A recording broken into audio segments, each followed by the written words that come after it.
Hey yo, what up? It is Bay Boss here. I'm gonna crack this out early. I am. I'm gonna do the review right here. Gonna get it out of the way. Alright? Yeah. Yeah. Then I'll have my predictions by Saturday. And I'll do a review and I'll go more in depth with the match. I'm going to a friend's to watch it. Shout out to Rick Smith, who's making me go to his... Well, not making me, but I'm going to his house, bringing some soda. I'm gonna watch it. Alright. Raw review for January 20th, 2014. That was yesterday. Let's do it up. Triple H and Steph come out. The Authority. He says it's tonight, that night, or that Raw marked the beginning of the road to Mania. That's, it's more like the Royal Rumble. That's the opening, but whatever. Can't wait. Yeah, and he made a joke that they basically evolved him and Batista. That was pretty funny. So he tries to welcome back Batista and Orton, who also is a former Evolution member, so he wasn't wrong when he came out. They evolved. Randy evolved.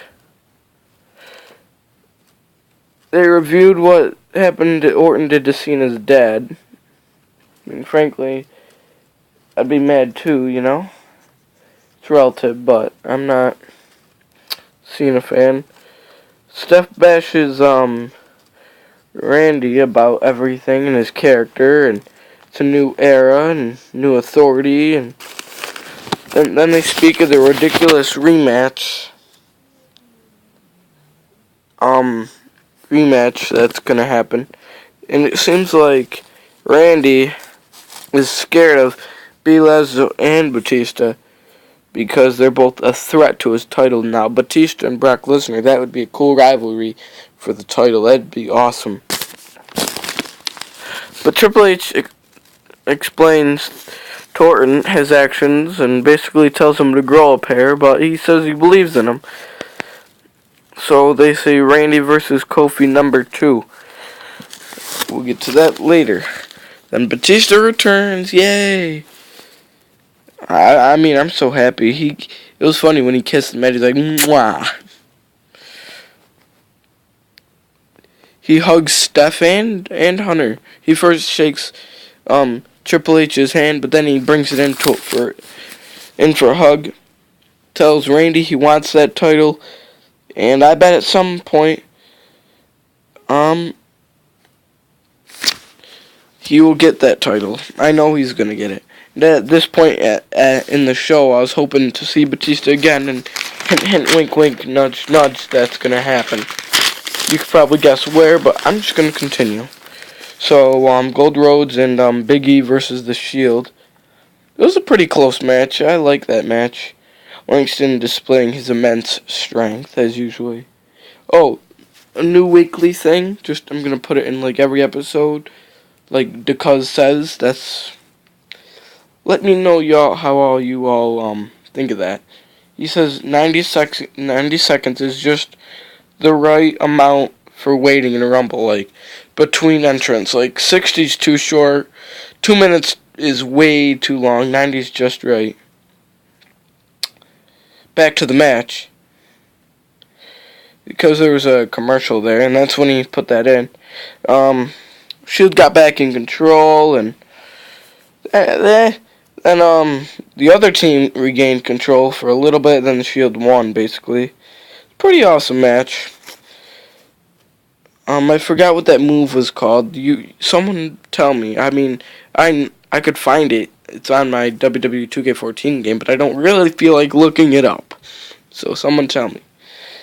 Unless I find it, but Daniel Bryan breaks his silence. He had a plan, and he became a buzzard, and D-Bry exposed the Wyatt family. Bray Wyatt versus D-Bry at the Rumble. I don't like that, but maybe he'll be in the Rumble match too, hopefully, because I want either him to win or Batista. Or Rob Van Dam or Sheamus, because Rob Van Dam said he's probably returning at the Rumble, as well as Sheamus, and there are talks about Ezekiel and Evan Bourne returning. Like, I'll get into like all that, like everybody that's in the Rumble. Like, I'll gather all the info by Saturday, and I'll go into the predictions part of that. But I hope Daniel Bryan wins, and that is my prediction, that he will win the Rumble. But anyway. Fandango beat Xavier Woods in a quick bout. Apparently Kane chokeslammed CM Punk, and he apologized. He makes him apologize, and to Punk he apologizes. Then Kane calls out Punk. Kane thoroughly but reluctantly says he's sorry. CM Punk makes him apologize once more, which he does. Then Punk starts beating the shit out of Kane. The New Age Outlaws, they explain they're there because they want gold, and Punk gets a match with Billy Gunn, and I hope Punk gets a match with Road Dogg just for the hell of it on SmackDown. It's probably what's going to happen, and I watch SmackDown just to watch it, and I can enjoy a show without having to worry about a review or anything for it. But I enjoyed Raw anyway. Punk. He gets a GTS for the win. It was back and forth.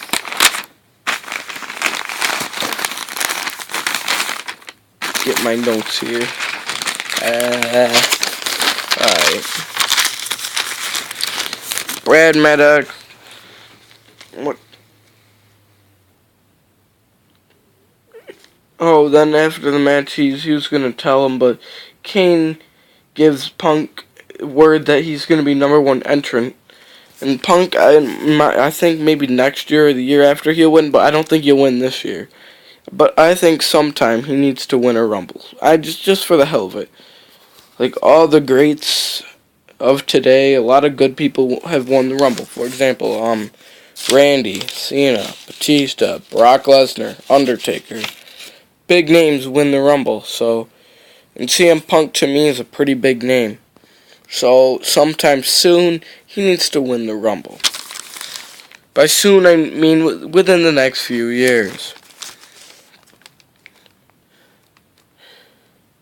Then we're remembering Mae Young. She's gone, and that's too bad, but she did fuck up, in a way.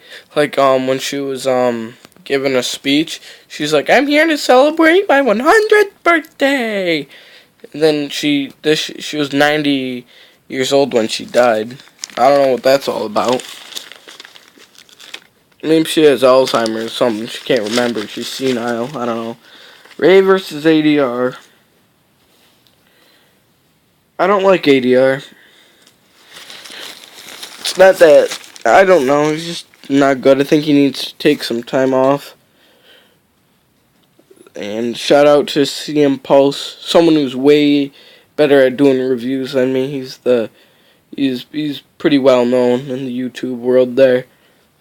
He said ADR should take some time off, and I do agree. I think he needs to leave. It was a pretty good match.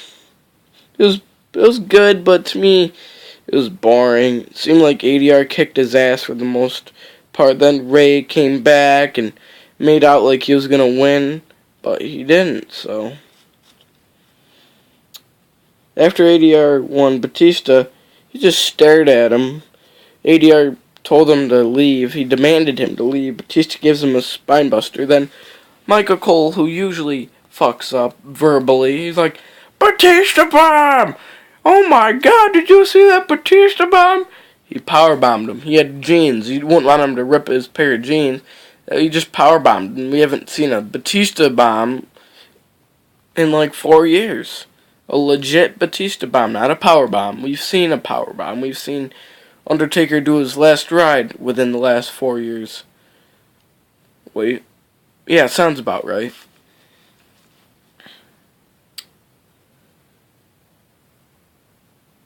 Yeah, sounds about right. Just confirming that.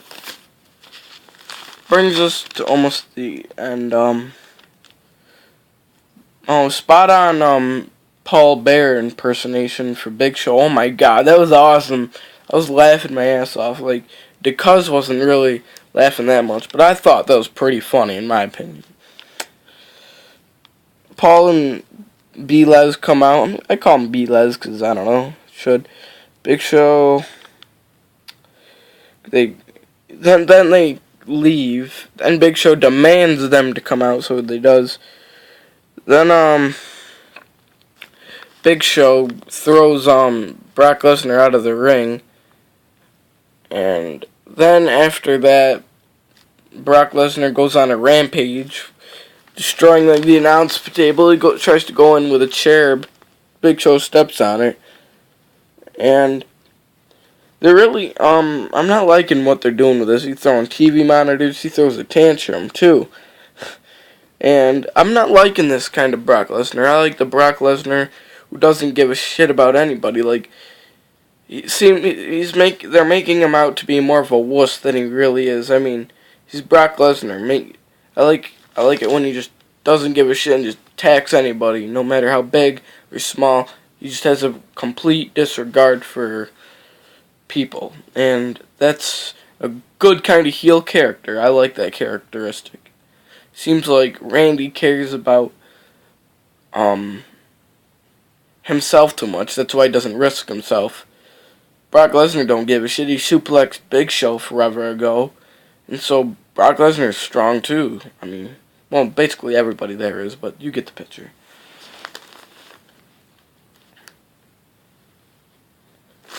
And there was that brings us to our main event, Randy versus wait, no it doesn't. I lied. That's next, but the Usos versus the Wyatts.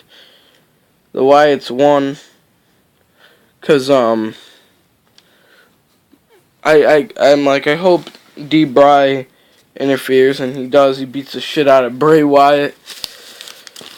And I can't wait to see that match. I think he'll beat Bray Wyatt and win the Rumble. That's part of my predictions. But you'll get the full thing Saturday. Now, Randy versus Kofi. This match is pretty exciting. I was hoping they'd give Kofi the win again just for the hell of it, but Cena comes out and gets Kofi disqualified.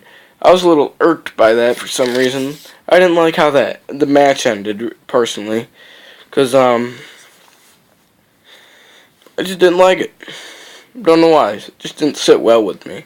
I don't know about any of you, but it didn't sit well with me. Because I think I wanted at least Randy to, because Randy kicked his butt, then it went back and forth. It was pretty good. Then Cena comes out, starts to beat the shit out of Randy.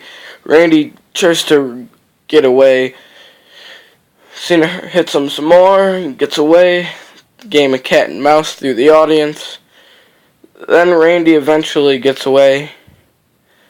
And gets away through car. Then JBL's being stupid. He's like, I think he's stealing a car. It's like, he got in passenger side. And we didn't see anyone get out of the driver's seat, so I mean, seriously, that doesn't work. It's like, duh. That's a Michael Cole move right there. He pulled a Michael Cole. That's what I'll refer to that as, because that's something Michael Cole would say. But Michael Cole actually had some logic and pointed out. He's like, I think someone might be driving that van, JBL. He's like, nah, I think someone stole that car. It's like, ugh. It was cool how that ended and how Cena really got the last laugh by starting to beat him up, and I think this goes along with the predictions. Randy's going to win. Alright. So that was Raw review. Raw was more of a cluster of just things in general tonight. But preparing for the Rumble, which I'll watch, and I'll have my predictions out. So, hope you enjoyed this video. That's all I have time for. Like, comment, subscribe, and I'll see you all next time. I'm out.